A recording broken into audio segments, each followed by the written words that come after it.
Yes, students, very good morning to all of you to the very first lecture of 11th standard.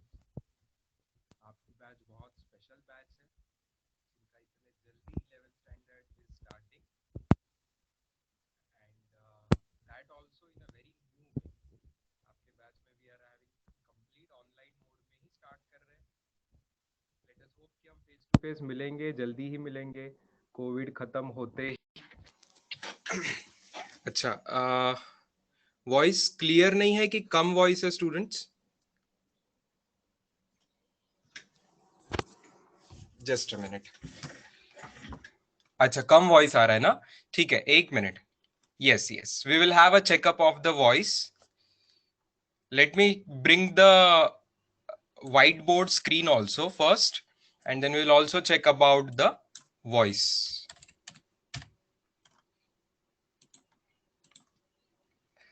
हम दो तरीके से login हो गए स्टूडेंट्स. मेरी तरफ से, आपकी तरफ से एक ही लॉगिन रहेगा. All of you are going to log in with one ID. I will have the login with two IDs.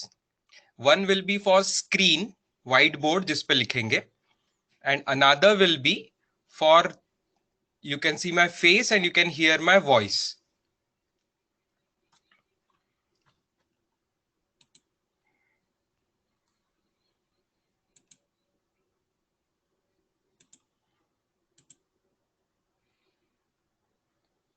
Yes. Can you all see the white screen now, students? Yes, good morning. Can you all see the white screen? Okay. Okay.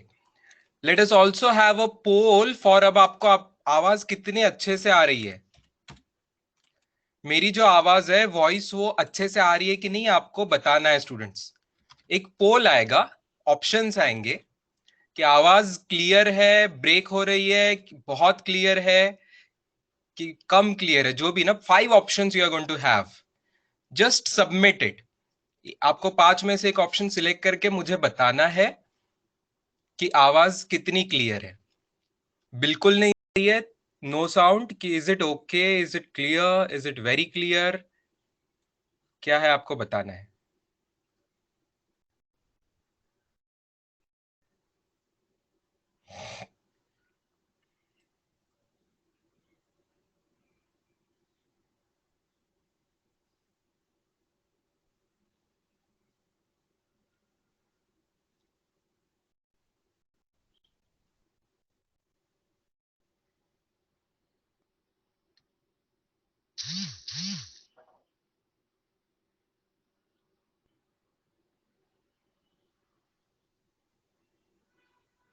Yes students, result is in front of you. तो maximum students के लिए आवाज clear है. कुछ 3 students के लिए break हो रहा है. 3 स्टूडेंट्स आर सेइंग कि सर आवाज थोड़ी सी ब्रेक हो रही है. This can be due to the internet connection students on your side also. हो सकता है नेट है, कोई परफेक्ट चीज नहीं है, it can slow down sometimes.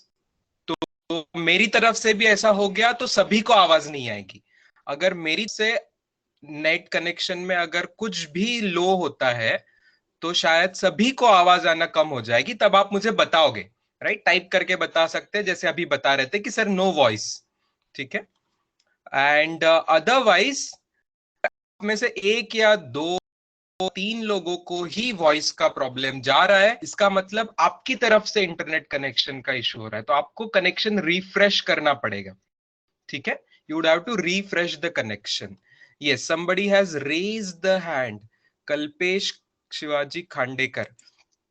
तो आप लोगों को स्पीक करने के लिए भी अलाउ करने का कंट्रोल मेरे पास है, so I am just making it on. ठीक है. आप अगर आवाज से आपकी ट्रांसमिशन अगर पॉसिबल है अगर आपके साइड से, तो आप वो भी कर सकते हो. I have unmuted all of you. आप लोगों को म्यूट रहता है बाय डिफॉल्ट, मैंने आपको अनम्यूट किया है अभी. तो Kalpesh Khandekar, you raise the hand. कोई गलती से टाइप किया आपने कि कुछ आपको पूछना है, तुला काही विचारायचं असेल तर विचारू शकतो बेटा.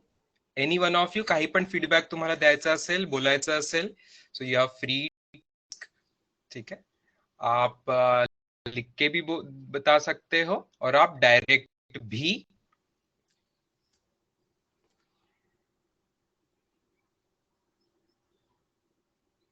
ठीक है, ठीक है, आज फर्स्ट डे है student, so we are not going to start too much of a subject, ठीक है, लेकिन एक और क्वेश्चन से हम स्टार्ट करेंगे। ओके, अभी मेरा वीडियो आपको आना जरूरी नहीं है स्टूडेंट्स, ठीक है, मेरा फेस देखना आप लोगों को जरूरी नहीं है, ना ही आप सबका फेस देखना यहाँ पे मुझे जरूरी होगा ऑन द ऑनलाइन मोड, वो जरूरी नहीं होगा। यस, बट कम्युनिकेशन कम से कम ऑडियो से या तो आप टाइप करके इतना होना चाहिए, ठीक है। यस, तो मैं मेरा वीडियो भी ऑफ कर दूंगा कुछ देर में स्टूडेंट्स, ठीक है, या तो ऐसा साइड में रहेगा, तो साइड में रहेगा तो आपको मेरा वीडियो आना जरूरी नहीं है, मैंने मेरा वीडियो ऑफ किया। अभी एक क्वेश्चन आएगा आपके सामने, ठीक है।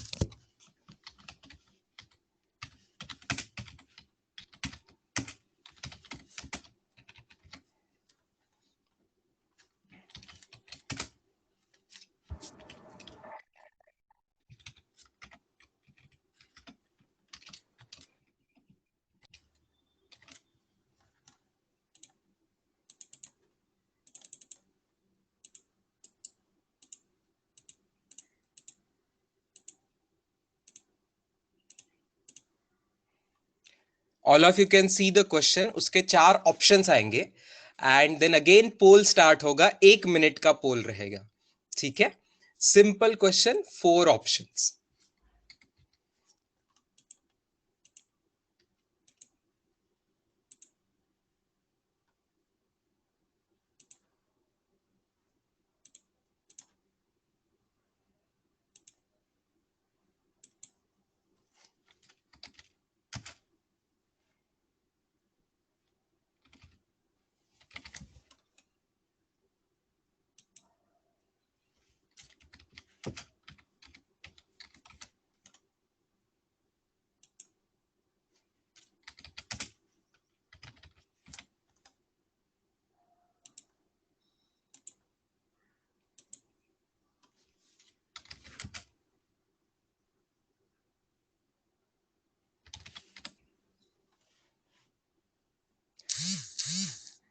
It may sound funny, it's an easy question, but yes, it will come with the poll. So let us see how many of you answer it correct. Your poll time of A, B, C, D option selection starts now.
Yes, I have given little longer time. If anybody wants, तो पूरे 60 second का time था.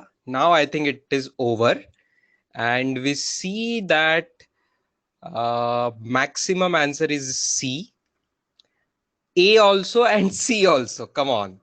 Now A is also answered by many students. D option 4 लोगों ने टिक किया है. A option 20 students have ticked, and C option 69 students have ticked. Okay, let us write down the count here. Let us write down the count with a different color. ठीक है, यहाँ पे 20 students को लगता है कि science means to enjoy, right. 69 students को लगता है science means to know, and 4 students want think that science means to play.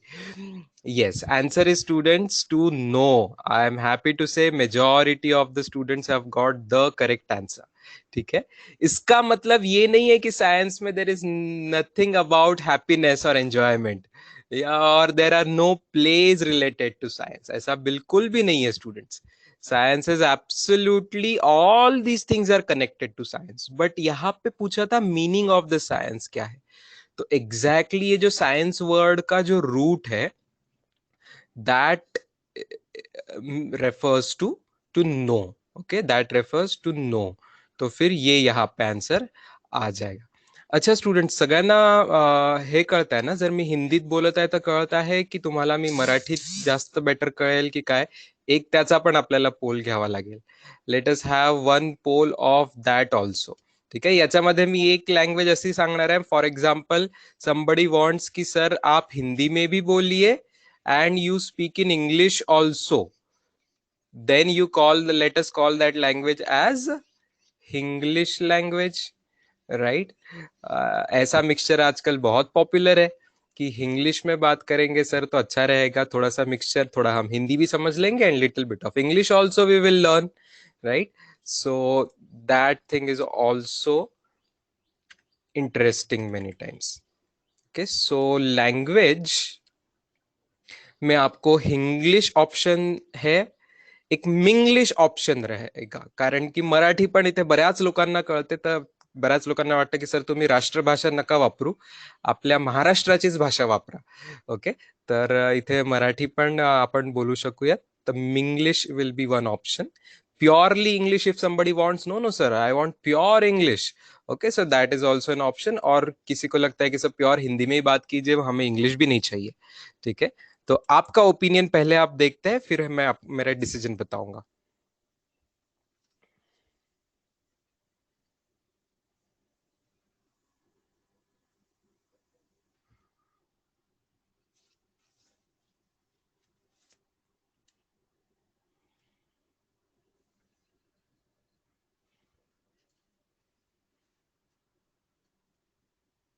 Okay, poll is coming. Second option अभी टॉप पे चल रहा है.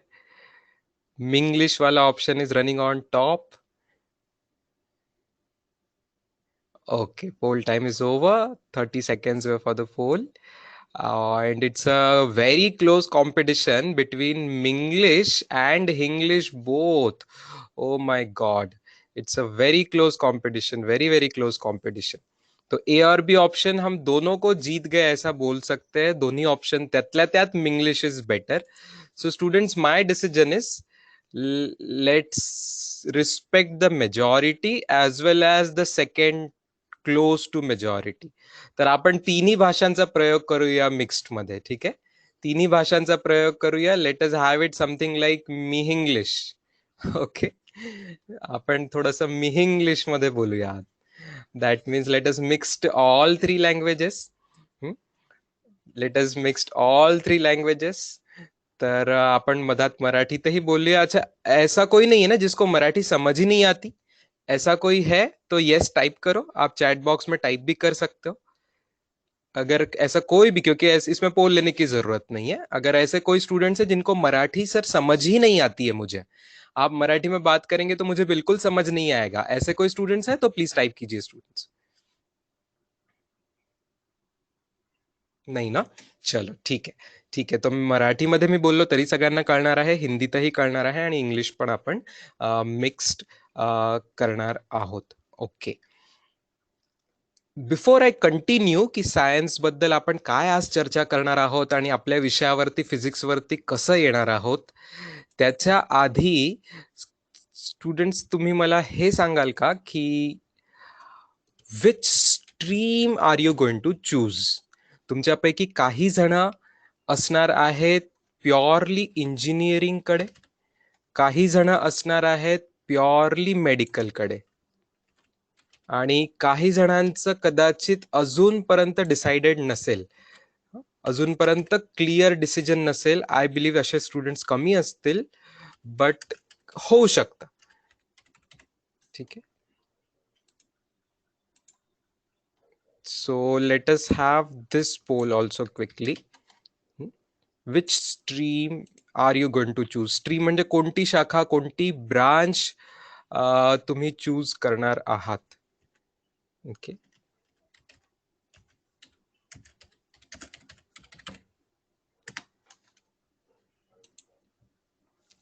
what is your stream, or let us say what is your dream. Either is okay. Your stream must be your dream.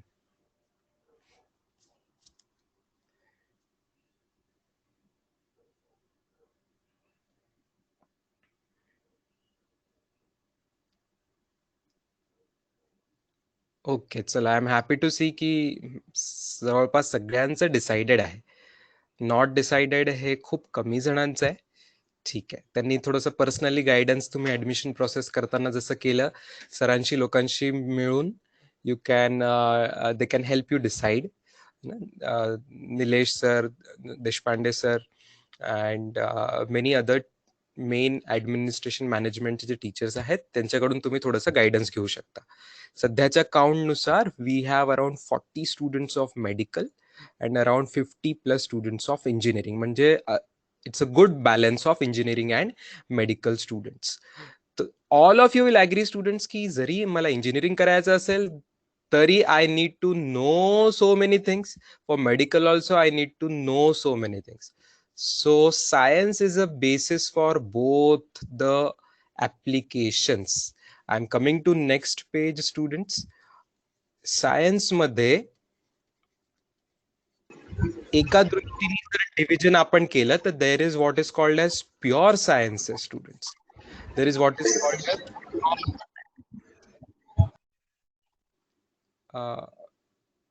and then there is what is called as applied sciences. Applied म्हणजे कळतं students application. Application म्हणजे त्याचा काहीतरी use होणार आहे ना. Application apps असतात. So what is the use ना, what is the use of that science. ठीक आहे. जेव्हा प्युअर सायन्सेस आपण म्हणतो त्या प्युअर मध्ये आपण हे विचार करत नाही की याचा काय यूज होणार आहे. Like generally pure mathematics study करणारे लोक काय करतात, ते जस्ट मॅथ्सचे नवीन नवीन ब्रांचेस उघडतात. They will study algebra, they will study arithmetic, they will study geometry, they will study coordinate geometry, they study trigonometry, they study many other branches of mathematics. पण याचा काही directly use होणार आहे का real life मध्ये? They don't worry. Real life use बद्दल no worry, no focus on real life use. ठीक आहे. प्युअर म्हणजे ते फक्त तो विषय घडवतात आहे आणि ते विचार करतात आहे की या जगात गोष्टी कशा चालतात आहे ना, आणि त्याच्यासाठी ते नवीन नवीन थिअरीज काढतील, त्याची स्टडी करतील. पण त्याचा काही तुमच्या तब्येतीसाठी डायरेक्ट उपयोग होणार आहे का? नाही. त्याचा काही तुमच्या टेक्नॉलॉजीसाठी डायरेक्ट उपयोग होणार आहे का? नाही. डायरेक्ट उपयोग होणार नाही. ते प्युअर सायंटिस्ट त्याच्याबद्दल विचार करणार नाही. अप्लाइड सायंटिस्ट विचार करतील की अरे मला याचा यूज काही ब्रिज बनवायला होणार आहे का, मला याचा यूज काही रिव्हरवर डॅम बनवायला होणार आहे का, मला याचा यूज काहीतरी कार बनवायला होणार आहे का, एरोप्लेन बनवायला होणार आहे का, काही सुखसुविधा साठी होणार आहे का, काही कॉम्प्युटर बनवायला होणार आहे का, काही टेक्नॉलॉजीसाठी होणार आहे का, काही मेडिकल यूज त्याचा होणार आहे का. So this is called as all applications. तर तुम्ही लोक ऍप्लिकेशन्स वर येतात आहात. But you know all the applications are based on pure sciences. All the applications are based on pure sciences only. कारण जगाचे जे नियम आहेत ते तर सेमच राहतीलच स्टुडंट्स. तुम्ही इंजिनिअरिंग करा किंवा मेडिकल करा, जगातले जे नियम आहेत ते सेम राहतील. त्याच्यामुळे आपल्याला बरेचसे सब्जेक्ट्स इथे कॉमन आहेत. हे सगळ्यांना माहिती असणार आहे की इंजिनिअरिंग आणि मेडिकल याच्यामध्ये जे मेन विषय आहे त्याच्यामध्ये there is main subject in engineering terms mathematics and main subject in medical terms biology. But there are two subjects which are very much common in both the streams because they are needed in both the streams. त्याचा जो पाया आहे, इंजिनिअरिंगचा पाया हा बऱ्यापैकी physics वरती आहे, मेडिकलचा पण फिजिक्स वरती आहे, इंजिनिअरिंगचा केमिस्ट्री वरती आहे, मेडिकलचा पण केमिस्ट्री वरती आहे. बायोलॉजी मध्ये ब्रांचेस आहेत. You know there is a botany, plants baddal study, and there is a zoology, animal study. Mathematics also has so many branches. Mathematics has so many branches. ज्यातल्या for example काही algebra, geometry तुम्ही शिकला आहात. Okay, you have already studied that. A little bit of statistics also you have studied. There is a completely new branch called as calculus, which you are going to study in 11th 12th standard. तर mathematics मध्ये पण बऱ्याचशा branches तुम्ही study करताय. Okay, पण हा subject जिथे आपण आज स्टार्ट करतोय that is common to both the streams, म्हणून आपण सध्या एकत्र आहोत. पुढचं लेक्चर होईल तर मॅथमॅटिक्सचं लेक्चरचं टायमिंग सेपरेट आहे स्टुडंट्स, बायोलॉजी लेक्चरचं टायमिंग सेपरेट आहे. तर दोन्ही लेक्चर तुम्ही अटेंड करत नसणार आहे maximum students, right? It is not necessary. ठीक आहे.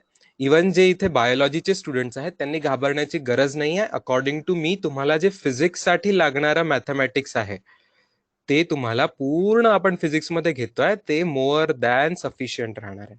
तर कोणाला मॅथ्सची खूप भीती असेल इथे मेडिकल स्टूडेंट्स ना की सर ना मुझे मेडिकल करना है लेकिन बहुत ज्यादा मैथ्स ना मुझे नहीं चाहिए, I don't like it so much. ठीक है ना, मुझे डॉक्टर बनना है, मुझे मैथ्स का डायरेक्टली क्या बहुत ज्यादा काम नहीं है. I agree, completely agree. तो जितना आपको फिजिक्स के लिए मैथमेटिक्स लगता है, केमिस्ट्री के लिए मैथमेटिक्स लगता है, केमिस्ट्री में भी there is calculations. Do you know students? Chemistry mein there is calculations also. Simple calculations are there, some little complex calculations also come in chemistry. Physics में भी calculations आएंगे. वो calculation करना तो हमने 10th standard तक ही पढ़ा हुआ है. ठीक है, उसकी हम रिविजन भी करेंगे. आज भी हम रिविजन करेंगे. एक क्वेश्चन चैट बॉक्स में टाइप हुआ. चैट बॉक्स अभी के सामने हमेशा ऑन रहेगा स्टूडेंट्स, कोई भी उसमें भी सवाल टाइप कर सकता है. सर जेईच्या स्टुडंट्सनी बायोलॉजी क्लास अटेंड करणे गरजेचे आहे का? बिलकुल नसतं. ठीक आहे, बिलकुल नाही आहे. जेईच्या स्टुडंट्सना बायोलॉजी अटेंड करणं बिलकुल बिलकुल आवश्यक नसतं. इन जनरल मी सांगतोय पूर्ण 2 वर्षांसाठी. ठीक आहे, आजसाठी काय आहे ती इन्स्ट्रक्शन तुम्हाला सांगितलं जाईल. ठीक आहे, ती इन्स्ट्रक्शन तुम्हाला ज्या व्हॉट्सअप ग्रुप्सवरती तुम्ही आहात त्याच्यावरती पण हे तुम्ही टाईप केलं तर तुम्हाला सांगितलं जाईल. According to me it is known की तुम्ही हे वर्षभर नाही अटेंड करणार आहात. ठीक आहे, पहिल्या दिवशी तुम्हाला सजेस्टेड आहे की परमिशन आहे का त्याची, तर ते तुम्हाला सांगितलं जाईल.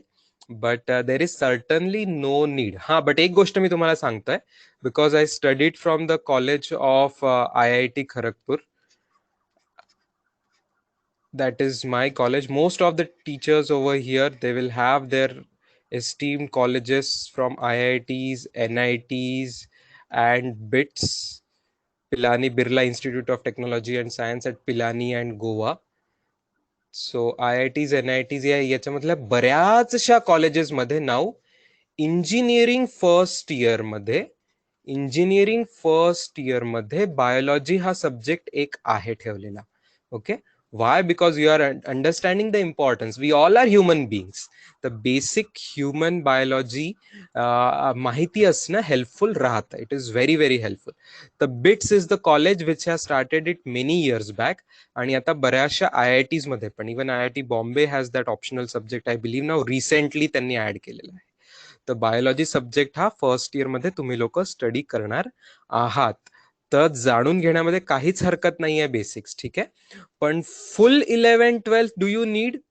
फुल 11-12 बायोलॉजी हे बऱ्यापैकी डीप राहणार स्टुडंट. जे नीट लेवलसाठी, जे NEET एक्झाम ज्याला आपण म्हणतो आहे मेडिकलची एक्झाम, त्याच्यासाठी लागणारा जे बायोलॉजी आहे ते खूप डेप्थ मध्ये असणार आहे. ते पूर्ण स्टडी करण्याची इंजिनिअरिंग स्टुडंटला गरज नाही आहे. ऍब्सोल्युटली गरज नाही आहे. ओके,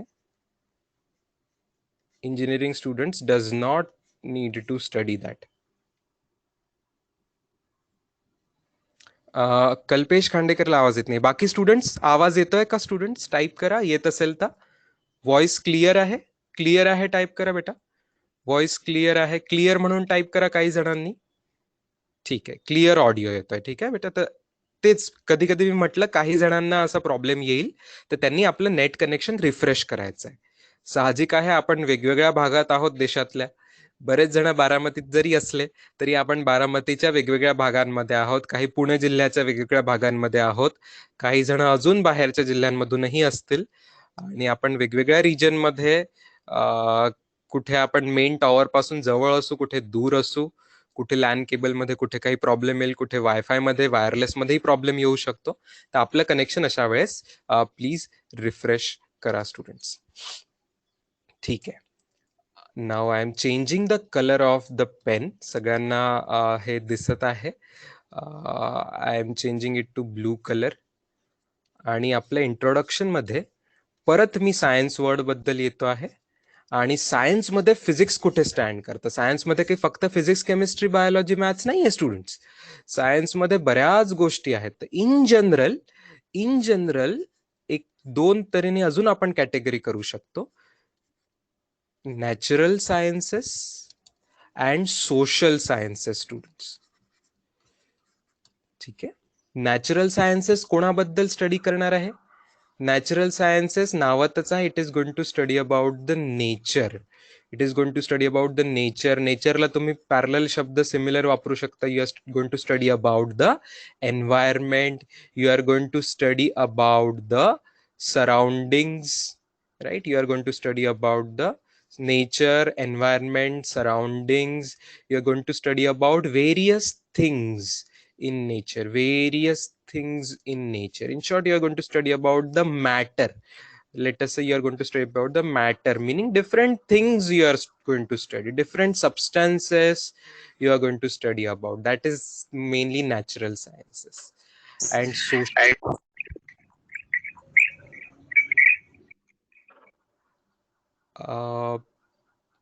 मी सगळ्यांना अनम्यूट ठेवण्याचं रिझन स्टुडंट्स हे आहे की कोणाला काही डायरेक्ट ऑडिओनी प्रश्न विचारायचा असेल आणि तुमच्याकडून क्लिअर कनेक्शन असेल तर तुम्ही ऑडिओनी विचारू शकता. ठीक आहे. परंतु अदरवाईज तुम्ही स्वतःला म्यूट ठेवा. जेव्हा प्रश्न विचारायचा असेल तेव्हा स्वतःला तुम्ही अनम्यूट करू शकता. अदरवाईज प्लीज स्वतःला म्यूट ठेवा, नाहीतर थोडासा नॉइज येईल, सगळ्यांना त्याचा आवाज येईल. ठीक आहे. Just take this care.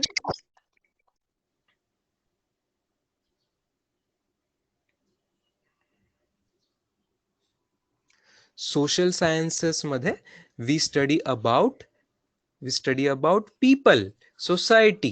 We study about people, we study about society, we study about humans interaction. People may means actually mainly we study about human interactions. We study about human interactions. अच्छा, human interactions आल्यानंतर त्याच्यात बऱ्याच गोष्टी आल्या. Human interaction आल्यानंतर त्याच्यात naturally आलं की human beings will live in different places. सध्या जसं आपण म्हटलं की कोणी बारामतीत प्रॉपर आहे, कोणी बाजूच्या गावातून आहे, कोणी सातारा डिस्ट्रिक्ट मधून असेल आहे, कोणी पुणे डिस्ट्रिक्टच्या वेगळ्या भागांमधून असणार आहे. somebody may be from a long other distance also. So then there is concept of geography की अर्थ वरती आपण कुठे कुठे आहोत. तर that is important for human interaction. What are the environments at different places? What is human history? That is important, right? सध्या human beings किती development होत आहे ते स्टडी करण्यासाठी. What is the economics? That is important. अच्छा, economics तर ठीक आहे, पण आपल्या देशामध्ये कसं गव्हर्नमेंट चालतंय, कसं गव्हर्नन्स चालतंय, तर politics is important. Political sciences are there. There is anthropological sciences. There are many sciences students. तुम्ही शाळेत काही शिकला आहात, काही नाही शिकलात अजूनपर्यंत, असेही बरेचसे विषय आहेत. तर मग आपला जो पार्ट आहे तो कुठे येतोय? नॅचरल सायन्सेस मध्ये येतोय. फिजिक्सचा जो पार्ट आहे तो नॅचरल सायन्सेस मध्ये येतोय. तो within natural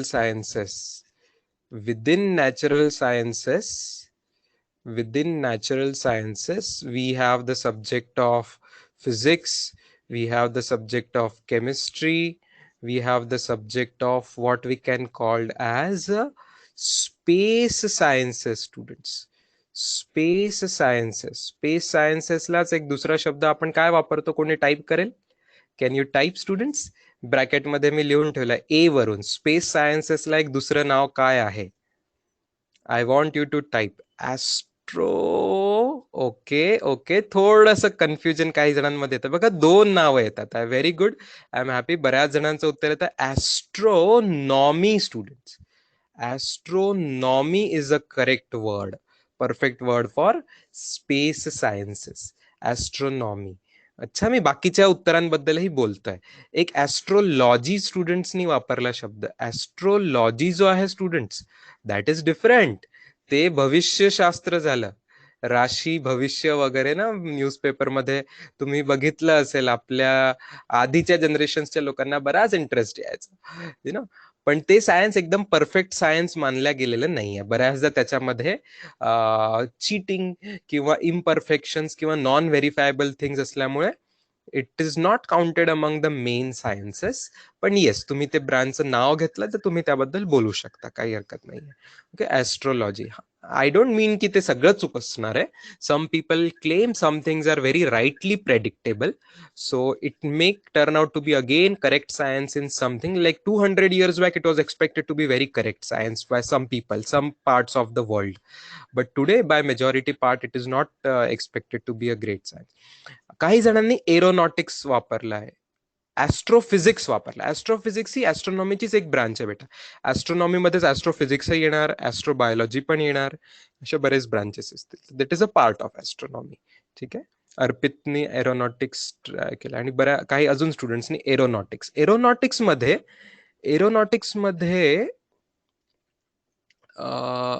एअर शब्द आला ना की आपण लिमिटेड झालो स्टुडंट्स. सगळ्यांना माहिती आहे आपली अर्थ आहे अशी, अर्थच्या बाजूला हवा आहे. हवा काही अनंत हाईट पर्यंत नाही आहे. हवाचं जे ऍटमॉस्फिअर जे आहे ना, हवा वातावरण जे आहे, atmosphere is only few kilometers, few 100 kilometers, let's say few 100 kilometers or so. त्याच्या बियॉन्ड हवा नाही.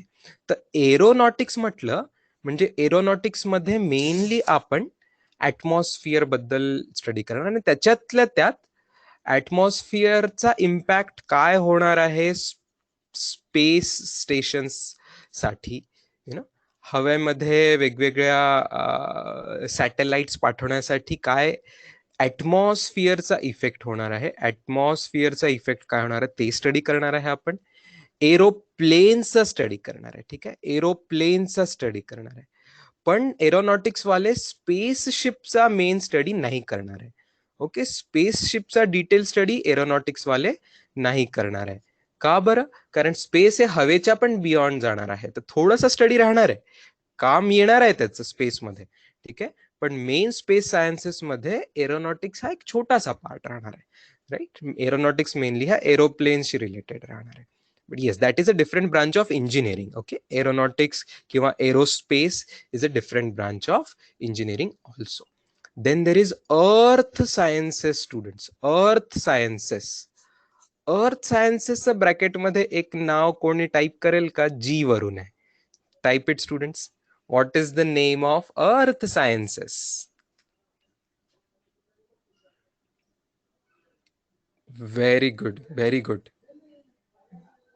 Very very very good students. Geography काही जणांनी म्हटलं नाही बेटा. जिओग्राफी जे आहे ना स्पेशली, ते पण येईल याच्यामध्ये, काही डाऊट नाहीये. जिओशी रिलेटेड सगळं येईल, पण मेनली जिओलॉजी. ओके, जिओग्राफी जे आहे दॅट इज सिम्पल. मॅप वरून तुम्ही कोणत्या गोष्टी बाहेरवरून अर्थचं सरफेस वरच्या प्लेसेस आम्ही स्टडी करणार आहे मेनली जिओग्राफीमध्ये. पण जिओलॉजीमध्ये पूर्ण अर्थ आपण स्टडी करणार आहोत. अर्थचं बाहेर, अर्थचं क्रस्ट चे डिटेल्स, एव्हरीथिंग. भूजल पातळी किती आहे, अर्थ मध्ये पाण्याची पातळी किती आहे, त्याच्यावरून आपल्याला किती वर्ष पाणी टिकू शकतं, कुठे पूर येत आहे, तर नद्यांबद्दल स्टडी करणार आहे आपण. किंवा कुठे दुष्काळ पडू शकतो, तिथे पाण्याचं कसं ट्रान्सफर करायचं ना. बोरिंग, आपण पाण्याची बोरिंग मशीननी हे करतो. हे सगळ्या गोष्टींसाठी you know study of earth is important. जिओग्राफीमध्ये पण याचा थोडा संबंध येतो, अगदी करेक्ट आहे. बट जिओलॉजीचा एक पूर्ण पुढे 4 वर्षांचा कोर्स पण येतो. परत इंजिनिअरिंगचा पण एक कोर्स, पूर्ण जिओलॉजी म्हणून एक डिपार्टमेंट असतं बऱ्याचशा कॉलेजेसमध्ये. Right, so this are different sciences.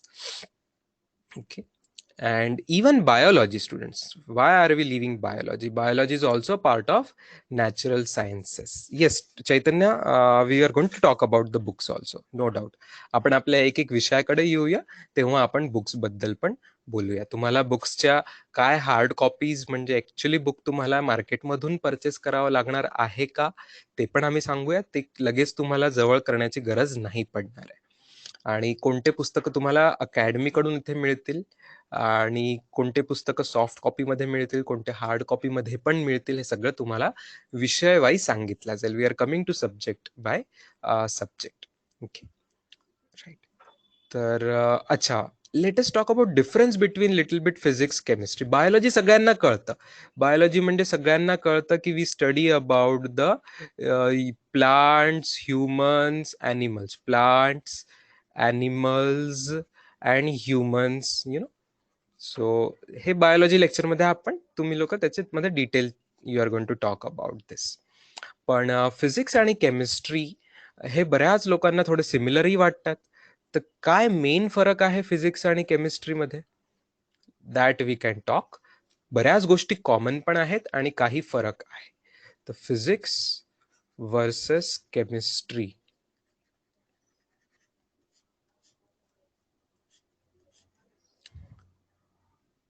Is biology necessary, Dnyaneshwari Kale विचारते, is biology necessary for space sciences?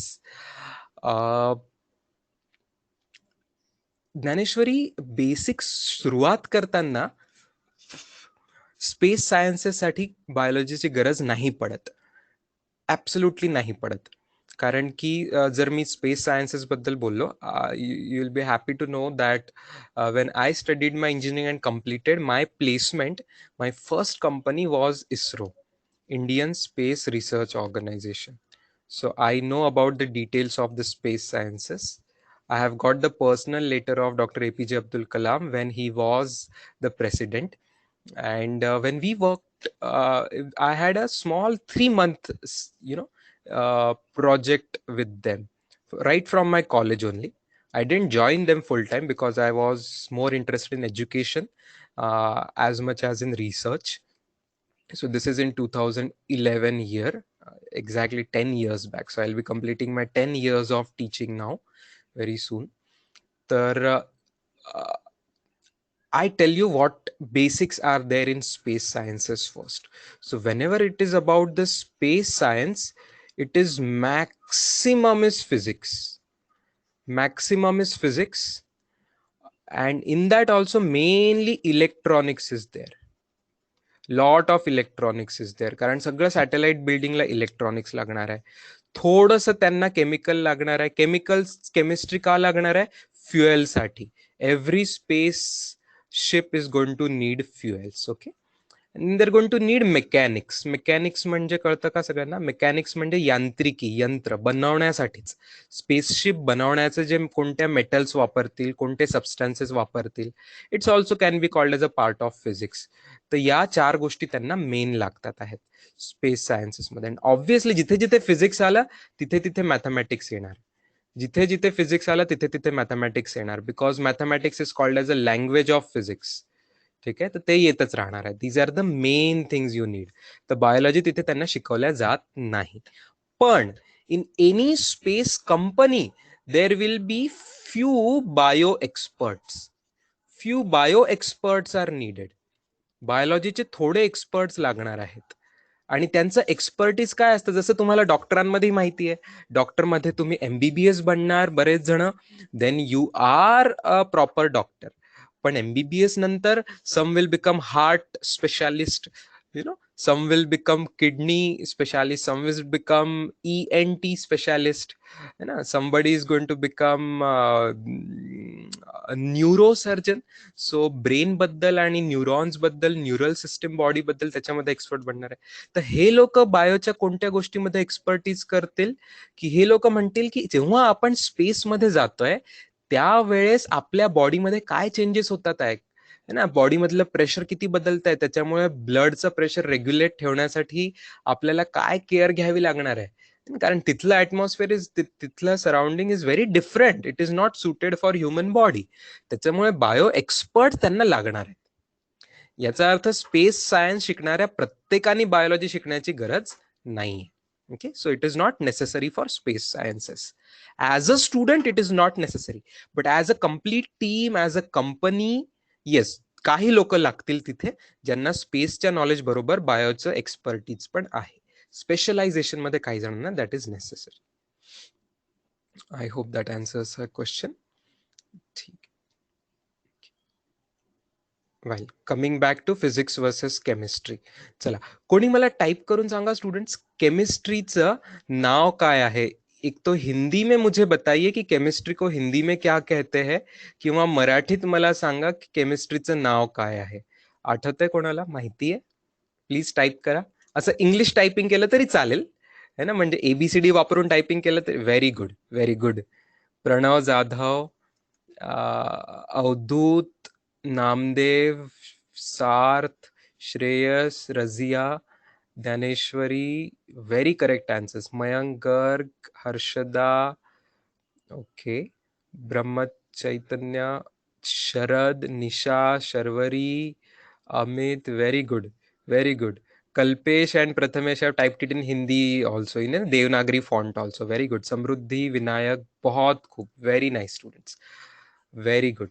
तो रसायन शास्त्र ना, रसायन का मतलब सबको समझ में आ रहा है स्टूडेंट्स. रसायन का मतलब होता है केमिकल्स, राइट. रसायन को अपन केमिकल्स बोलते हैं. Their different substances. इवन पानी से शुरू करके, the most important in our life, पानी, हवा, ऑक्सीजन से शुरू करके अलग अलग चीजें, they are this substances are chemicals, right. रसायन मीन्स केमिकल्स. ठीक है, तो ये लोग किसके बारे में स्टडी करेंगे केमिस्ट्री में? हम लोग क्या पढ़ेंगे? हम लोग केमिकल्स के बारे में ज्यादा स्टडी करेंगे. तो केमिकल में एक केमिकल दूसरे से रिएक्ट होगा तो क्या बनेगा, किसको बनाना है तो कैसे कुछ करना पड़ेगा, कौन से कंडीशन में स्टेबल रहेगा, अनस्टेबल रहेगा, किसके क्या यूजेस रहेंगे, कौन कहाँ पाया जाता है, कितने प्रोपोर्शन में, where it is found, is all things, you have all this basics in up to your 10th standard, right. You all had this basics in your 10th standard. अच्छा, फिजिक्स, फिजिक्स को क्या बोलते हैं हिंदी में?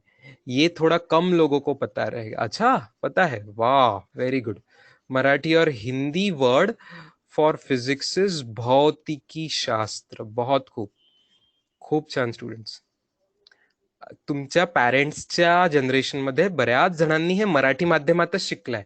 तुमच्या आई वडिलांना विचारा, त्यांना कदाचित तुमच्यापेक्षा जास्त मराठी शब्द माहिती असतील विज्ञानातले. हाँ? या तो कुछ लोग नॉर्थ इंडिया से, अगर इनको कोई शिफ्ट होके यहाँ नॉर्थ इंडिया से आए हुए है ना, तो बहुत स्टेट्स में अपने इंडिया के नॉर्थ पार्ट में बहुत लोग हिंदी माध्यम से पढ़ते हैं. तो हिंदी भाषा में उन्होंने विज्ञान पढ़ा हुआ है. ठीक है, तो भौतिकी शास्त्र, रसायन शास्त्र, जीव शास्त्र और गणित ऐसे तरीके से उन्होंने पढ़ा गया है. Now we are lucky that many of us are knowing it in English, because globally पूरे वर्ल्ड में काम करना है तो हमें इंग्लिश में चीजें पता चाहिए होगी ज्यादा. तो भौतिकी शास्त्र is very good. Yes, correct. Jaideep, Anand, Shreyas, Tanvi, Isha, Atharva, again Suhani, Anusha, Saurav, and many students. Again Prateek and Kalpesh or Raj and many other students जो कॉमन पहले भी जवाब दिए थे. Well done students, good. I am happy you know. अच्छा, अब मेरा अगला सवाल थोड़ा मुश्किल हो सकता है. जैसे रसायन को हम इंग्लिश में केमिकल्स बोलते हैं, तो भौतिकी वर्ड क्या है? क्या भूत प्रेत से रिलेटेड है क्या? व्हाट इज भौतिकी शास्त्र, व्हाट इज भौतिकी? Okay, okay. विवेक ने कहा नेचर, विवेक ने कहा नेचर. रजिया काजी ने कहा मटेरियल, मटेरियल. ओके. कल्पेश ने कहा मैटर, मटेरियल, मैटर. ठीक है, ओके, ओके, ओके. ठीक है, बाकी कुछ आंसर्स है. सराउंडिंग, फिजिकल, फिजिकल मतलब क्या? हाँ, फिजिकल भी करेक्ट है, भौतिकी शास्त्र इसीलिए फिजिक्स नाम दिया है, राइट. मटेरियल मतलब फिजिकल, मटेरियल मतलब physical, right. Physical and nature and, बहुत सही स्टूडेंट्स, वेरी गुड. ये सब भी बात आपने बिल्कुल सही कही. यहाँ नेचर को एक दूसरा शब्द ज्यादा हिंदी में पॉप्युलर होता है, मराठीत पण तो शब्द आपण वापरतो, प्रकृती. प्रकृती भौतिकी शास्त्रामध्ये प्रकृतीबद्दल म्हणजे नेचर बद्दल, निसर्ग, किंवा हिंदीमध्ये, मराठीमध्ये आपण जास्त कॉमन निसर्ग हा शब्द वापरतो, राईट. सर्ग म्हणजे क्रिएशन, काहीतरी गोष्टीला अचानक क्रिएशन, जसं की we are also born, so we are created in the womb of our mother, right. All of us, whether we are boys or girls, right? We grew up for 9 months in the womb of our mothers. So that's a beautiful creation of nature through the womb of the mother. So anything which is created, सृष्टि शब्द आपने सुना होगा, right? Hindi में तो सर्ग, सृष्टि, ये सब है, कुछ तो क्रिएट हुआ है. तो ये अपना जो अराउंड नेचर है सब कुछ, it's a wonderful miraculous creation, right? Isn't it a miraculous creation? तो इसका स्टडी करेंगे. अच्छा, तो नेचर में ही ह्यूमंस भी आते हैं, लेकिन उनकी स्टडी सोशल साइंसेस में करते हैं.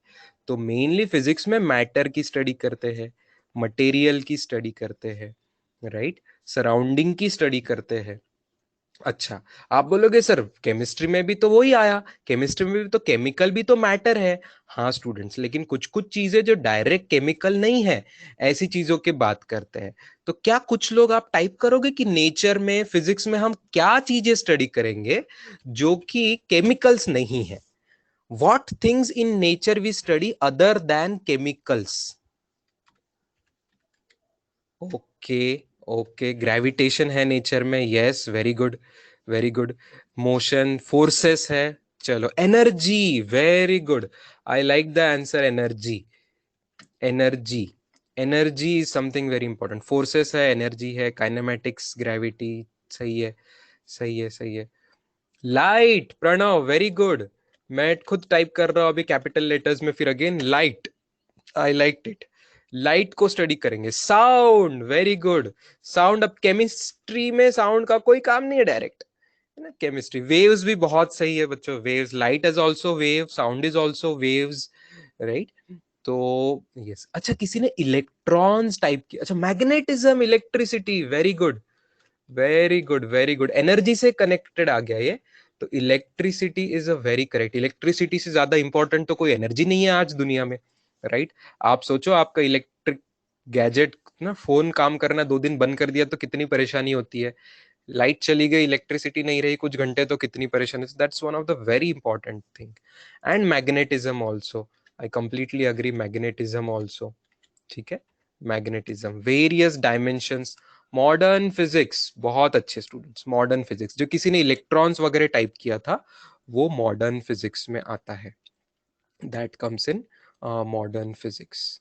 यस.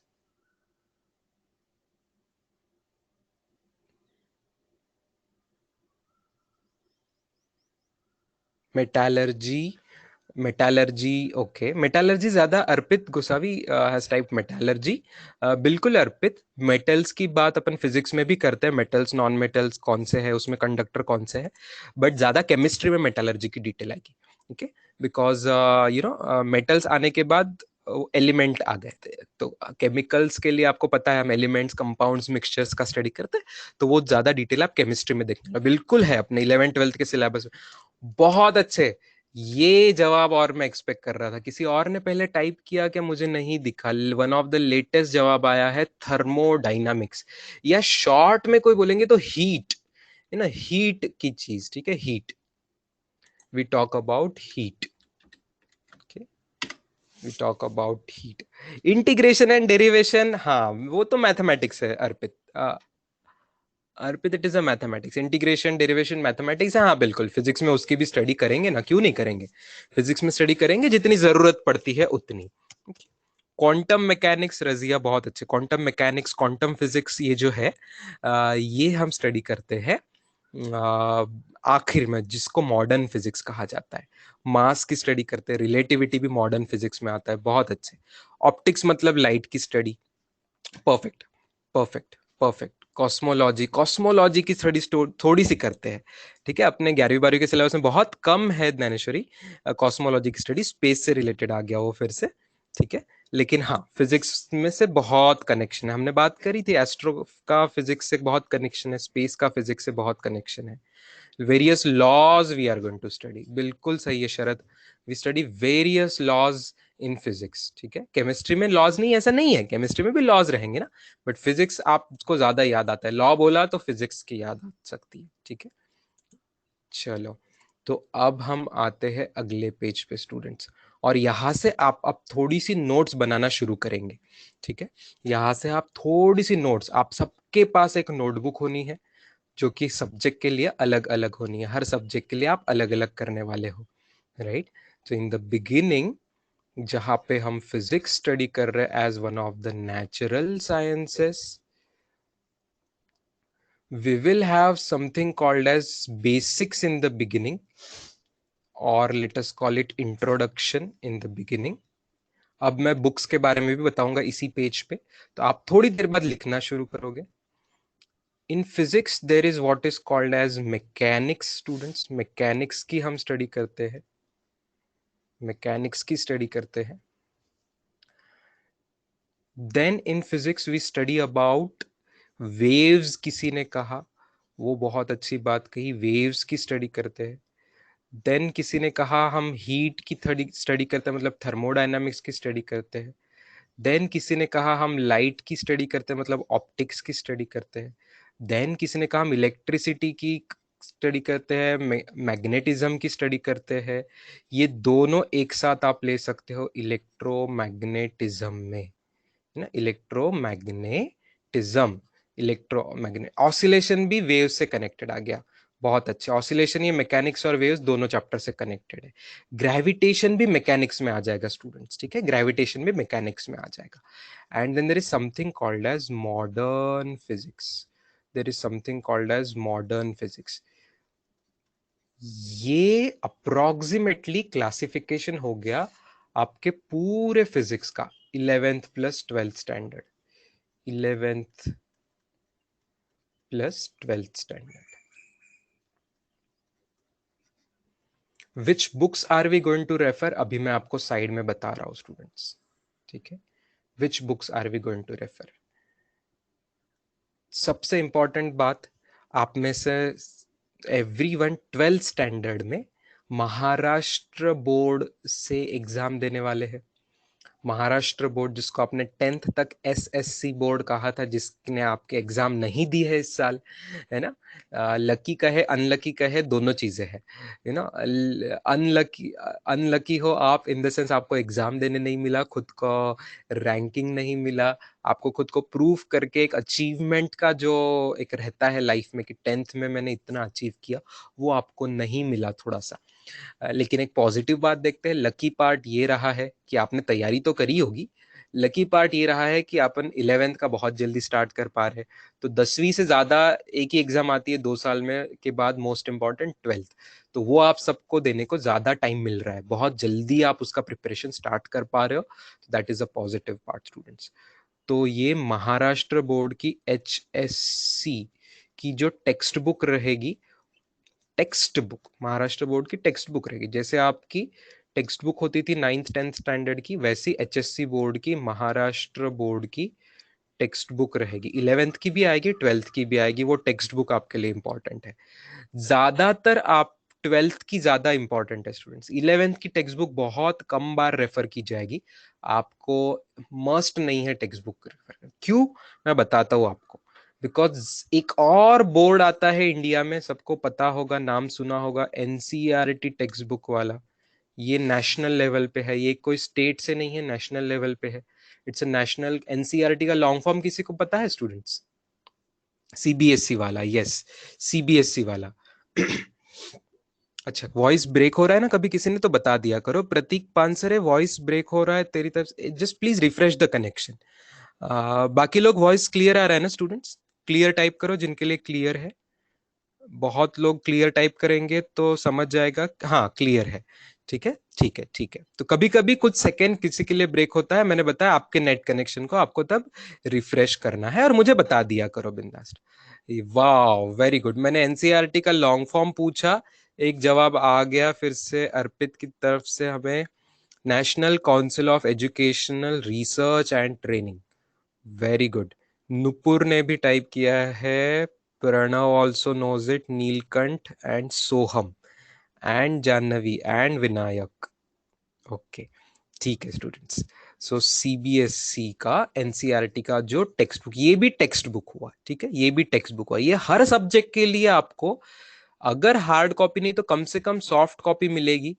नेट पे फ्रीली सॉफ्ट कॉपी एनसीईआरटी की अवेलेबल भी होती है, और आपको अकेडमी की तरफ से ये दी भी जाएगी। This will be given, minimum soft copy में दी जाएगी, ठीक है। देन स्पेशली फिजिक्स की बात कर रहे हैं तो फिजिक्स का द मोस्ट इंपॉर्टेंट बुक होती है called as concepts of physics. जब जेडब्ल्यू की प्रिपरेशन आप कर रहे हो, yes some students know it already, concepts of physics ये बुक का नाम है और उसके ऑथर का नाम है mister Harish Chandra Verma. Very popular book in the whole world, not India. It's a very popular book in the whole world. This book is popular in India. This book is popular in Europe. This book is popular in Dubai. This book is popular in parts of Australia and America. It's one of the classical super class book of physics created in India. इसी level की कुछ books foreign authors की भी है. There are some books by foreign authors, okay, like Resnick Halliday करके authors है, उनकी physics भी पूरे वर्ल्ड में फेमस है. पूरे वर्ल्ड में रेजनिक हैलिडे नाम के ऑथर है. बहुत बड़ी बुक है, बहुत डिटेल्ड सुपर क्लास बुक है. एंड आपको जान के खुशी होगी कि अपनी 12th स्टैंडर्ड की जो महाराष्ट्र बोर्ड की टेक्स्ट बुक है, जो नई टेक्स्ट बुक है, वो मेनली रेजनिक हैलिडे से बनाई गई है. उन्होंने लिखा भी है शुरू में, आपको मेन रेफरेंसेस में दिखेगा. और इसीलिए बुक महाराष्ट्र की बहुत सुपर क्लास बनी है. आप बाकी स्टेट्स की बुक देखेंगे तो इतनी डिटेल फिजिक्स नहीं है उसमें जितनी महाराष्ट्र के इसमें है.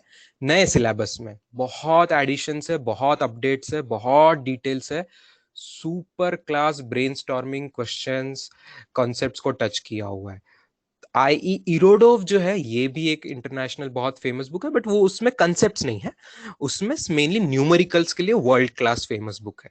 बहुत सही, बहुत सही, ठीक है. तो मैं और कुछ ऑथर्स के नाम लिख रहा हूं, बट ये आपको बुक्स रेफर करने की जरूरत नहीं पड़ेगी स्टूडेंट्स. रेजनिक हैलिडे नाम काफी है जानना आपके लिए. अभी आप आगे जो फिजिक्स में एमएससी वगैरह करेंगे, स्पेशलाइजेशन करेंगे कुछ, तो वो लोग ये बुक पढ़ेंगे. आई इरोडोव की बुक जेडब्ल्यू में एडवांस जो आईआईटी में जाना चाहते कुछ स्टूडेंट्स के लिए हम खुद क्वेश्चन कराएंगे, ठीक है. और इन बुक्स में से अच्छे अच्छे क्वेश्चन हमने लेके कहा रखे. One of the last name I am telling, आप जहां यहाँ अकेडमी में आप एंट्री ले रहे हो तो चैतन्यास अकेडमी का चैतन्यास बुकलेट है. चैतन्यास अकेडमी का बुकलेट आपको मिलेगा. फिजिक्स इसमें 5 पार्ट्स में है, 5 पार्ट्स का फिजिक्स है. अभी आप आपके सीनियर्स को पूछेंगे तो उनका फर्स्ट पार्ट सेकेंड पार्ट का सिलेबस मैक्सिमम खत्म हो गया है. अभी थर्ड पार्ट का इलेक्ट्रिसिटी का उनका सिलेबस चालू है. तो हाफ वे देखो, 5 में से करीब 2.25-2.5 पार्ट तक वो लोग पहुंच चुके हैं. तो चैतन्यास बुकलेट का आपको जब मिलेगा, द स्पेशलिटी इसमें ये है कि इसमें बोर्ड पैटर्न के क्वेश्चन सोल्यूशन भी है, जेडब्ल्यू नीट के हिसाब से भी है, और जेडब्ल्यू एडवांस जो करना चाहते हैं उनके लिए भी है. ओके, सो इसमें आपको इरोडोव के भी क्वेश्चन मिलेंगे, इसके आपको एचसी वर्मा के भी बेस्ट क्वेश्चंस मिलेंगे. बस एक बात है स्टूडेंट्स, 2 साल बहुत कम टाइम होता है इतना टफ चीजों को इतना डिटेल में करने को. तो आप जितनी मेहनत करोगे उतना ज्यादा है, अच्छा है. आज तक कोई स्टूडेंट ये बुकलेट को 100% कंप्लीट नहीं कर पाता है. इतना हमने आपको डिटेल रखा है, इसको 100% आप कंप्लीट नहीं कर पाओगे. There are various exercises.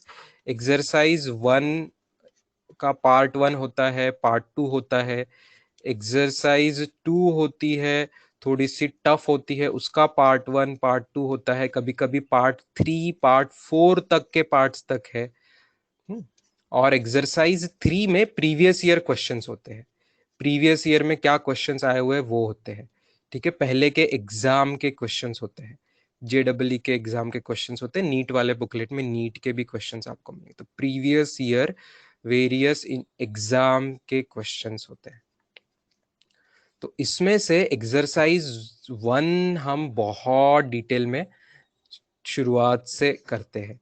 Exercise 2 का भी एक पार्ट जो है, एक या कभी कभी 2 पार्ट तक डिस्कशन हो जाता है. इसमें से जो ऑब्जेक्टिव पार्ट है, क्योंकि आपकी एग्जाम ऑप्शंस वाली रहने वाली है, बोर्ड छोड़ के बाकी सब एग्जाम ज्यादातर ऑब्जेक्टिव रहने वाली, तो ऑब्जेक्टिव हम करते हैं. और ये मेनली होमवर्क में रहता है स्टूडेंट्स, ये एंड ऑफ द सिलेबस में करते हैं. ये एकदम आखिर में पूरा सिलेबस कंप्लीट हो जाता है तब स्टूडेंट्स को हम प्रीवियस ईयर क्वेश्चंस भी कराते हैं. उसके डाउट्स भी स्टूडेंट्स के डाउट सेशंस में लिए जाते हैं। तो ये सब चीजें यहाँ पे आपकी होने वाली है। पूरा का पूरा नहीं होता है, जो ज्यादा तैयारी करेगा उसको बहुत ज्यादा बेनिफिट होता है। सर हमने दिन में कितने घंटे पढ़ाई करनी चाहिए? किसी को थोड़ा शॉक लगेगा लेकिन सुन के, लेकिन आपको 12 से 14 घंटे पढ़ाई करनी चाहिए 24 आवर्स में। यहाँ पे आप एक बार चैतन्यास के सीजन स्टूडेंट्स बन जाएंगे ना, तो आप 14 कभी कभी करोगे, लेकिन चलो मिनिमम 10 से 12 घंटे तो आप स्टडी करने लगोगे ही। भले आपको एक हफ्ता या एक महीना थोड़ा सा सेटल होने में लगेगा शुरू में, बट इतने घंटे स्टडी शुरू हो जाएगा। आज से मैं नहीं बोलूंगा कि आपका 12 घंटे, लेकिन 10 घंटे स्टडी शुरू हो जाएगा स्टूडेंट्स, आज से ही शुरू हो जाएगी। इसमें इंक्लूड है बच्चों, लेक्चर के टाइमिंग इंक्लूड है, डोंट वरी, है ना। लेक्चर के अलावा नहीं 14 घंटा कोई पढ़ सकता है ना, ये लेक्चर मिला जुला के है, ठीक है। तो लेक्चर्स के टाइमिंग आपके करीब अप्रोक्सीमेटली मैं 5 घंटे मान लू, 4.5 से 5 घंटे ना, 1.5 घंटा 3 सब्जेक्ट आप अटेंड करोगे कोई भी, तो 4.5 घंटे से 5 घंटे तक मान लेते हैं मैक्सिमम, ठीक है।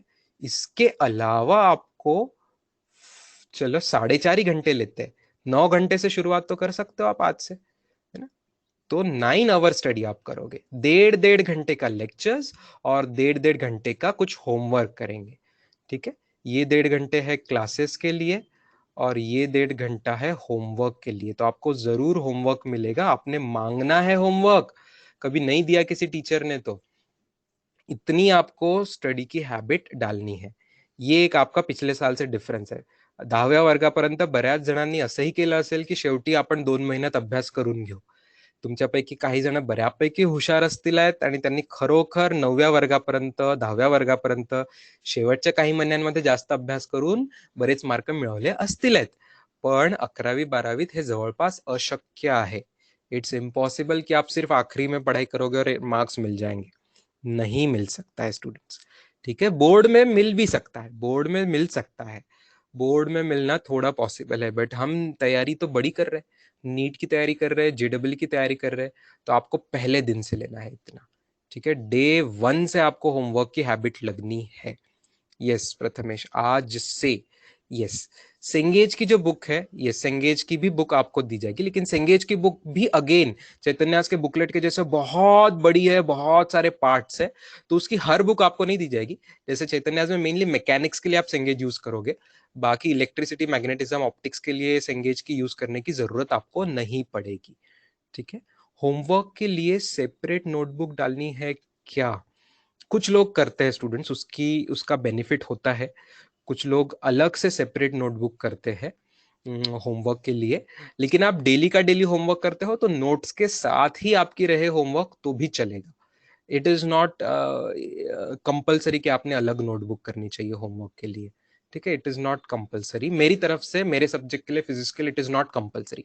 आज का कंसेप्ट पढ़ा, उसी के आगे उसके न्यूमेरिकल्स होमवर्क कर लिए तो भी चलेगा। लेकिन जब आप अगर होमवर्क करना रह जाएगा ना, आप पेंडिंग रखोगे तो तकलीफ जाएगी, फिर आपको अलग नोटबुक की हेल्प हो सकती है, इन केस कुछ दिन बीमार हो गए वगैरह ना, तो नोट्स नहीं बन पा रही है, तो होमवर्क किस में करना है, क्या करना है, तो तब तो आपको अलग नोटबुक से हेल्प हो, तो ये इसमें आपको हम फ्रीडम दे सकते हैं। मेरे सब्जेक्ट में आपको दोनों के अलग करेंगे तो भी चलेगा, सेम करेंगे, लेकिन भाई फिजिक्स में केमिस्ट्री, बायो, मैथ्स मत घुसाना प्लीज।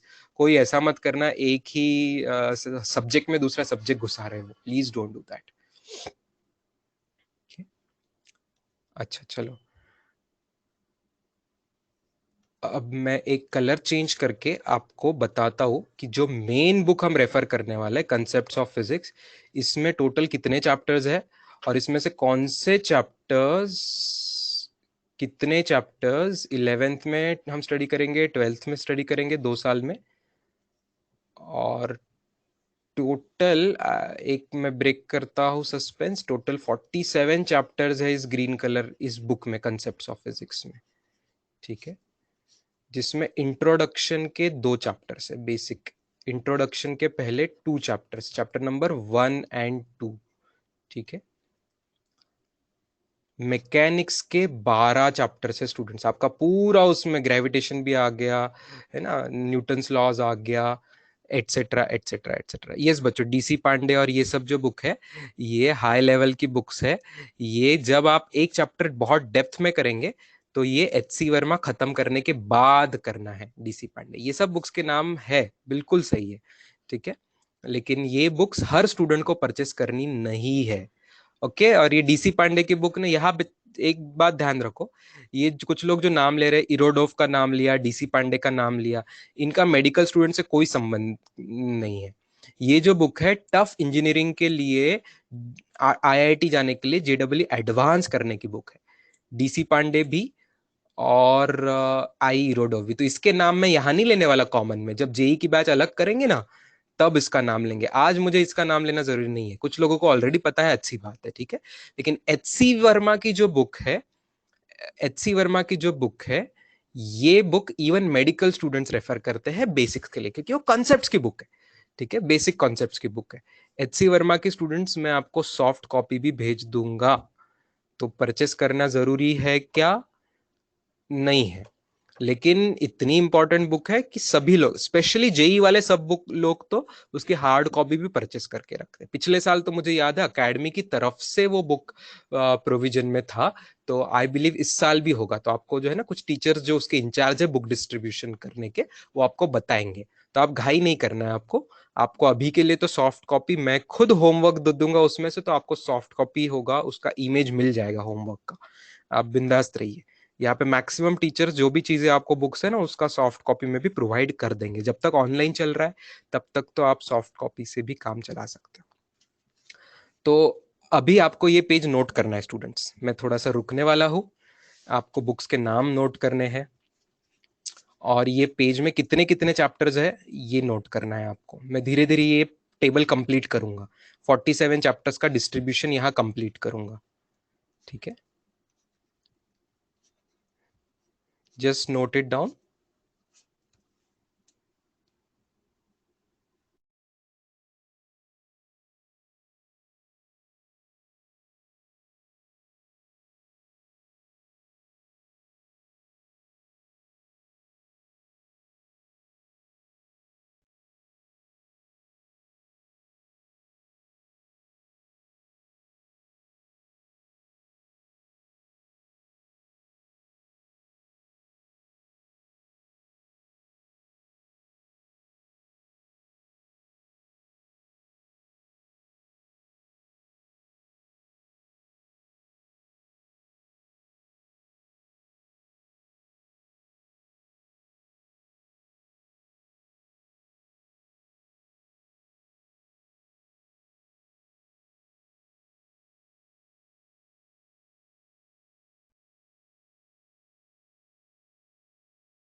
अरे नहीं स्टूडेंट्स, अभी मैंने आवाज कुछ आ ही नहीं रही है, मतलब मैं कुछ बोल ही नहीं रहा हूँ तो आवाज नहीं आएगी ना, डोंट वरी।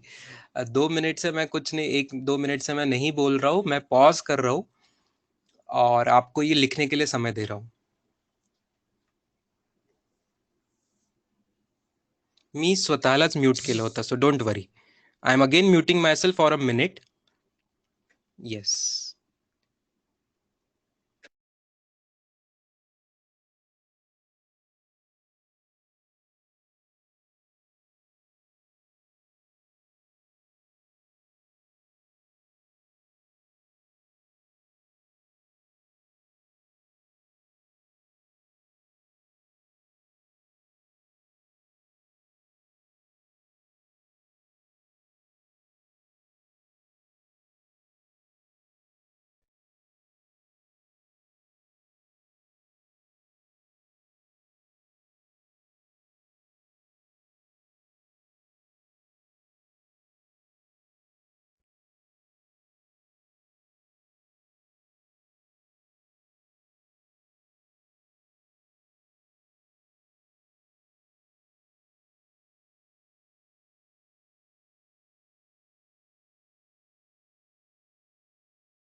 वेव्स में जो है स्टूडेंट्स, दो है कि तीन चैप्टर है। आपने एक ध्यान दिया होगा, वेव्स के ब्रैकेट में मैंने 2+1 लिखा है और लाइट के ब्रैकेट में 6-1 लिखा है। ये -1 और +1 क्यों किया है स्टूडेंट्स? क्योंकि एक चैप्टर उसमें कॉमन आता है, लाइट वेव्स ही चैप्टर का नाम है, ठीक है। तो अगर वेव्स में आप लाइट वेव्स का चैप्टर काउंट करते हो तो वेव्स के 3 बन जाएंगे, लाइट के 5 बन जाएंगे। वैसे वो चैप्टर कॉमन है, दोनों में आप इंक्लूड कर सकते हो, लेकिन मैं दोनों में इंक्लूड करता तो चैप्टर का नंबर 1 से बढ़ जाता था ना, 48 हो जाता था। तो इसलिए मैंने वो एज इट इज ब्रैकेट में उसको ऐड और सब्ट्रैक्ट किया हुआ है। ब्रैकेट छोड़ के आप टोटल करेंगे तो आपको देखो एग्जैक्ट 47 टोटल आनी चाहिए।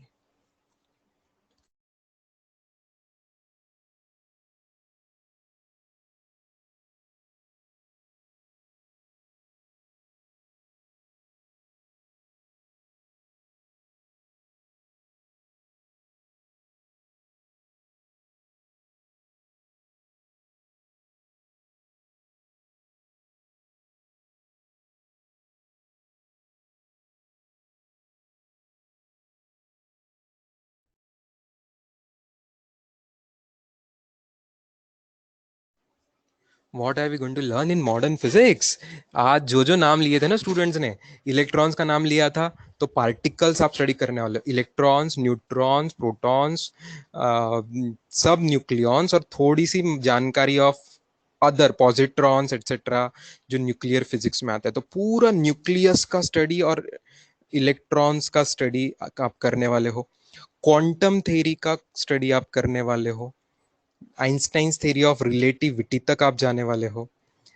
देन आप सेमीकंडक्टर डिवाइसेस आप उसमें स्टडी करते हो स्टूडेंट्स, सेमीकंडक्टर डिवाइसेस आप स्टडी करते हो, ट्रांजिस्टर्स, डायोड्स, जिन चीज से आपका मोबाइल फोन और कंप्यूटर्स बनते हैं, वो चीजें भी आप मॉडर्न फिजिक्स में स्टडी करने वाले हो, सेमीकंडक्टर डिवाइसेस, ठीक है।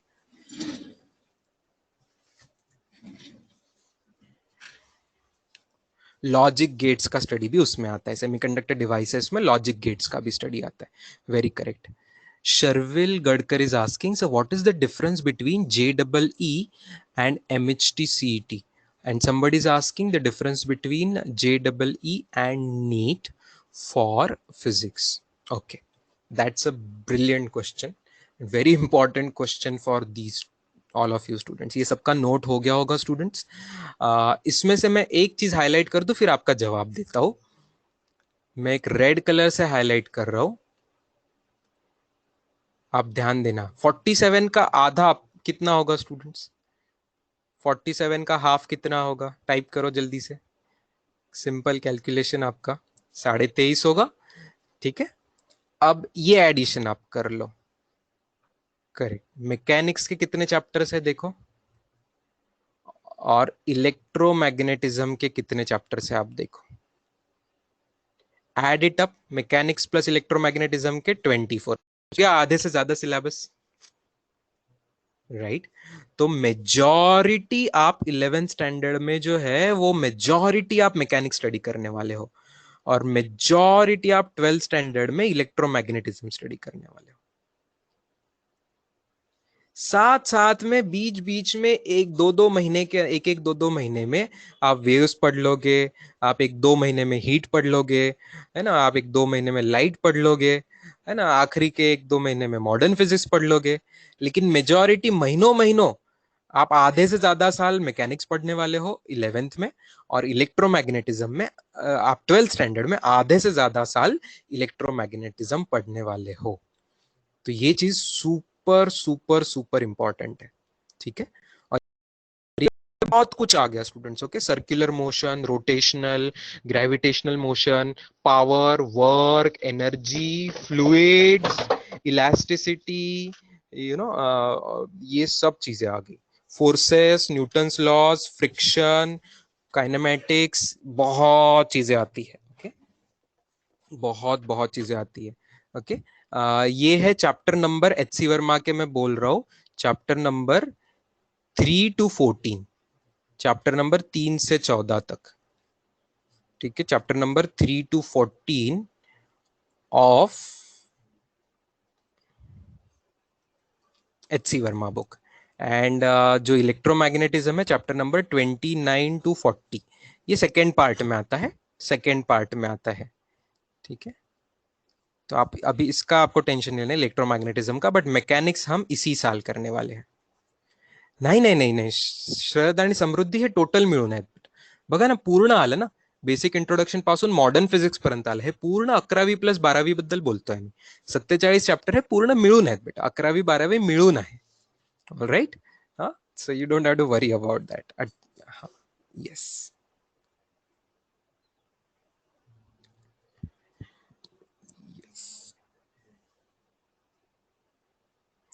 अरे तन्वी परत परत विचारताय की तिसऱ्यांदा तू टाईप करतेस. तन्वी मी थोडं बोललो याच्याबद्दल ना, की कन्सेप्ट ऑफ फिजिक्स ही बुक नीट साठी कंपल्सरीली इम्पॉर्टंट नाहीये. नीट साठी सगळ्यात जास्त इम्पॉर्टंट आहे आपलं एनसीआरटीचं टेक्स्टबुक. परंतु एनसीआरटीच्या टेक्स्टबुक मध्ये न्यूमरिकल क्वेश्चन्स कमी असतात. न्यूमरिकल क्वेश्चन्स कमी, सॉल्व्ड एक्झाम्पल आणि अनसॉल्व्ड थोडेसे असतात, परंतु कमी असतात. म्हणून क्वेश्चन्सची प्रॅक्टिस होण्यासाठी चैतन्यच बुकलेट ही तुम्हाला जास्त महत्वाची आहे. आणि काही टीचर्स कन्सेप्ट ऑफ फिजिक्स मधून पण होमवर्क देतात अलॉंग विथ मेडिकलची चैतन्यच बुकलेट. तर कन्सेप्ट ऑफ फिजिक्स हे परचेस करणं किंवा सॉफ्ट कॉपी पण वापरणं कंपल्सरी नाहीये. जितकं थोडंसं होमवर्क दिलं जाईल बस तितकंसं तुम्हाला करायचंय. ठीक आहे, म्हणजे मी म्हटलं जर जेईचे स्टुडंट कन्सेप्ट ऑफ फिजिक्स हे पुस्तक लाईक 100% करतील, तर मेडिकल स्टुडंट्सना फक्त 20-30% करायचं आहे. 30%, 40% मॅक्सिमम तितकंच ते पुस्तक करायचं. त्यातले प्रश्न सगळे नाही करायचे आहेत. Okay, yes yes. Now Sharvil Gadkar, what is the difference between the syllabus of JEE? हा, याच प्रश्नावर मी येतोय. And today we will ending mainly with this chapter, this answer. आणि मग आज होमवर्क राहणार आहे. आजचं होमवर्क पण मी तुम्हाला सांगणार आहे. आजचं होमवर्क पण तुम्हाला करायचं आहे. ठीक आहे, पहिल्या दिवसापासून आपल्याला प्रॅक्टिस लावायची आहे. 1.5 तास अभ्यास करण्याची, एका विषयाचा 1.5 तास अभ्यास करण्याची प्रॅक्टिस करायची आहे. ठीक आहे. JEE और नीट या दोन्ही एक्झाम आपण एका कॅटेगरीत करू शकतो. स्पेशली JEE मेन्स बद्दल बोलतोय आपण. ओके, JEE मेन्स आणि ऍडव्हान्सचा काय फरक आहे त्याच्याबद्दल आपण कधीतरी नंतर चर्चा करूया. JEE मेन्स आणि नीट या दोन्ही exam versus MHT CET exam. Let us look at the differences or similarities between these two. These exams have full 11th plus 12th syllabus.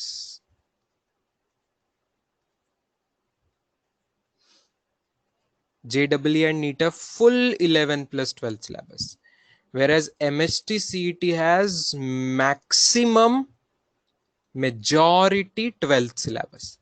आधी तर MHT CET मध्ये फक्त 12th स्टँडर्डचा सिलेबस असायचा, पण आता थोडासा 11th स्टँडर्डचा. अप्रॉक्सिमेटली 80% क्वेश्चन्स हे MHT CET मध्ये 12व्या वर्गाचे येतात. Only 20% are from 11th standard. ठीक आहे, तर सिलेबस कमी जास्त आहे. This is first difference. ठीक आहे, सिलेबस कमी जास्त आहे, फर्स्ट डिफरन्स. सेकंड डिफरन्स आहे पॅटर्न मध्ये. This is very important difference. Here you are having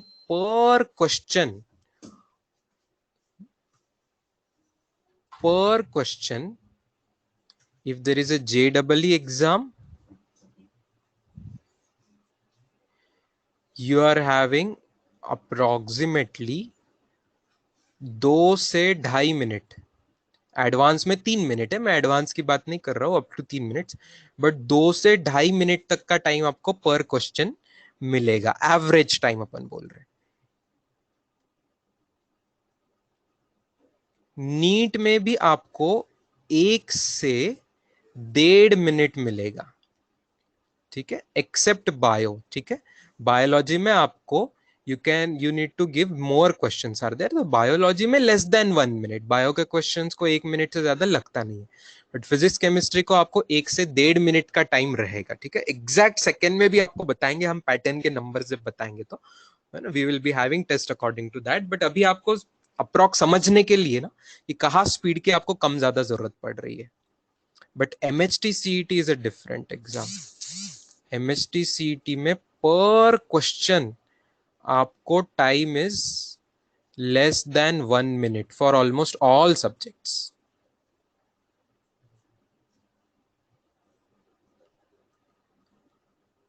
तो that makes the pattern slightly different, ये एक मेन डिफरेंस है। जब JEE का फिजिक्स का क्वेश्चन आता है, केमिस्ट्री का क्वेश्चन आता है, आप 2 मिनट उसका न्यूमेरिकल को ले सकते हो, कभी कभी 2.5 मिनट भी ले सकते हो, चलेगा। जो टफ क्वेश्चन उसको 2.5 मिनट ले लोगे, कोई कोई इजी क्वेश्चन आपका 1-1.5-2 मिनट से कम टाइम में हो जाता है। लेकिन MHT CET में आप कोई क्वेश्चन को 2 मिनट दे ही नहीं सकते। स्पीड तो सिलेबस कम है, लेकिन आपकी ज्यादा speed expected, more speed is expected. तो मोर स्पीड कैसे आती है? को हर चीज का फॉर्मूला एकदम अच्छे से लर्न होना चाहिए और क्विक कैलकुलेशन रफ वर्क में वगैरह करके आने चाहिए। तो यहाँ पे न्यूमेरिकल स्पीड ज्यादा इंपॉर्टेंट है, और यहाँ पे लेटेस्ट से कॉन्सेप्ट्स एंड एप्लीकेशन ज्यादा इंपॉर्टेंट है। पैटर्न इज डिजाइन इन सच अ वे कि ऑल कॉन्सेप्ट्स, पूरे 11th स्टैंडर्ड और 12th स्टैंडर्ड के concepts and their nice applications आपको इंपॉर्टेंट है JEE नीट में। वेयर एज MHT CET में है कॉन्सेप्ट एंड एप्लीकेशन तो है ही, नहीं है ऐसा नहीं है, बट उससे ज्यादा इंपॉर्टेंट है आपकी स्पीड को।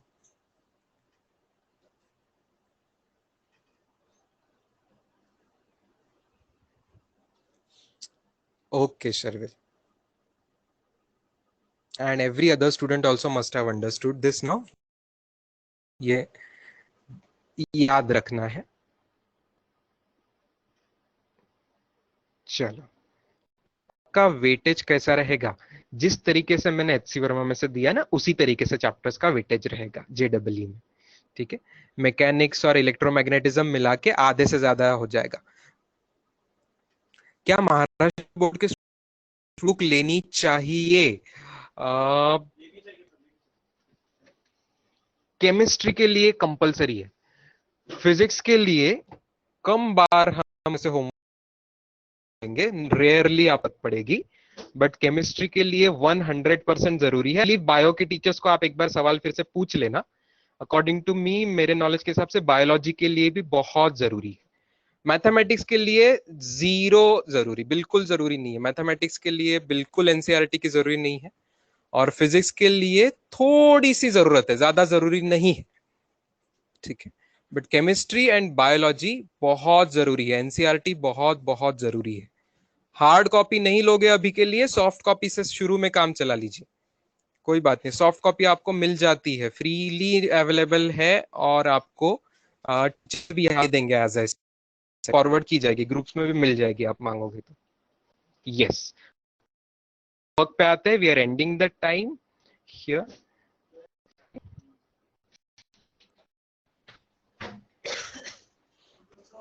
तो आज का होमवर्क,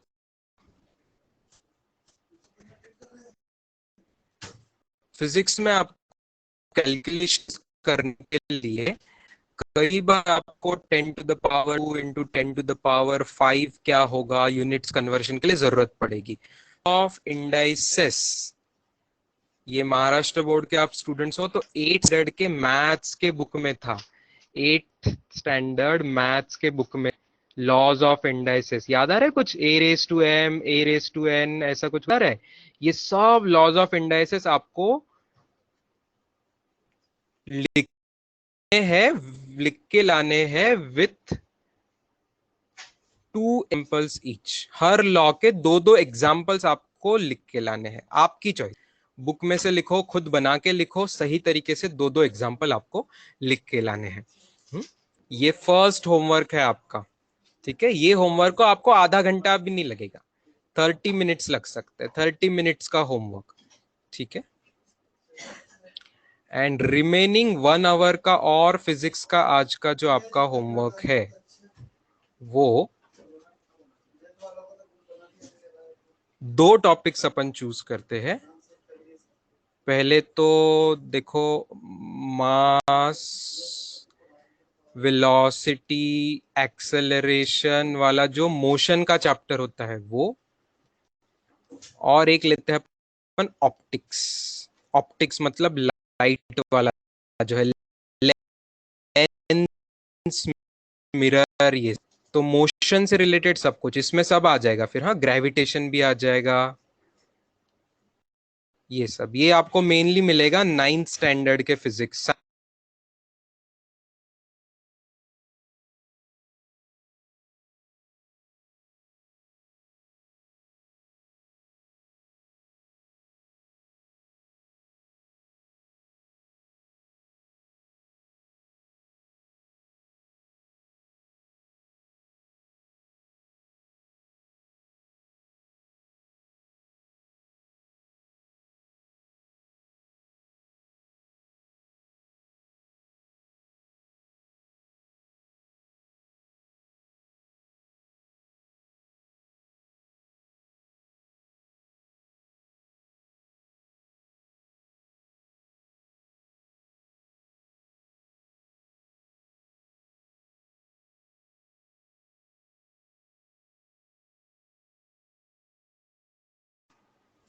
चलो, now can you hear me students? चलो, वे वेरी लकी। आज आपके पूरे 1.5 घंटे के लेक्चर में कहीं वॉइस ब्रेकिंग नहीं हुआ, लास्ट में हुआ, तो it's fine. Yes, it was a net issue from my side first time. तो थोड़ा सा ब्रेक हुआ लास्ट में। मैंने ये बोला स्टूडेंट्स, मोशन और ऑप्टिक्स के आपको ये सब फॉर्मूले लिख के लानी है। टुमारो मैं ये सब फॉर्मूले डिस्कस करूंगा डिटेल में। यस, बुक्स आपको आज ही मिलना शुरू हो जाएगी। आज ही आपको सॉफ्ट कॉपी वाली बुक्स मिलना शुरू हो जाएगी। लेकिन आज जो होमवर्क आपको मिला है वो 10th तक का है बच्चों, तो उसके लिए आपको 11th 12th की बुक मांगना नहीं है। 11th 12th के बुक्स में से का होमवर्क आपको कुछ दिनों बाद मिलेगा, 10-15 दिनों बाद हो सकता है। मेरे सब्जेक्ट में तो 10 दिन बाद मिलेगा आपको, ठीक है। पहले 10 दिन तक आपका होमवर्क ये नया 11th का कम रहेगा, पहले का ही ज्यादा रहेगा। Tomorrow all motion and optics वाले फॉर्मूले का डिस्कशन, ठीक है। चलो, सी यू टुमारो स्टूडेंट्स।